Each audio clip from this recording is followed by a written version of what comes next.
सबैजनालाई नमस्कार। आज हामी क्याट्रिकदेखि लगभग 2 घण्टाको ड्राइभमा पर्ने बटमियर भन्ने ठाउँमा हाइकिङ गर्न आछ।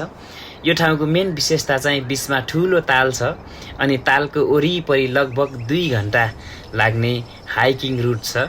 अनि यो रुटमा हाइकिङ गर्न आएको हामीलाई लगभग 4 घण्टा प्लस लाग्यो, किनकि 2 जना सानो बच्चाहरूसँग आएको अनि बीचमा झर्दै गरेको झरनाहरूसँग रमाउँदै फोटो खिच्दै अनि निकै टाइम बिताउँदै आएको कारणले गर्दाखेरि 4 घण्टा प्लस लाग्यो र पनि हामीलाई कुनै खालको थकान महसुस भएन। त्यति रमाइलो छ यो ठाउँ। त्यसैले तपाईहरु पनि यो नजिकमा आसपासमा हुनुहुन्छ र घुम्ने जाने प्लान गर्दै हुनुहुन्छ भने I strongly recommend this place to visit, specially हाइकिङको लागि। अनि छोटो शॉर्ट्स मात्रै राखेको छु अनि युट्युबमा लङ भिडियो मैले अपलोड गर्नेछु। धेरै धेरै धन्यवाद तपाईहरुले हेरिदिनु भएकोमा। अनि यो ठाउँ भिजिट गर्नुहोस्। थ्यांक यू, धन्यवाद, नमस्कार।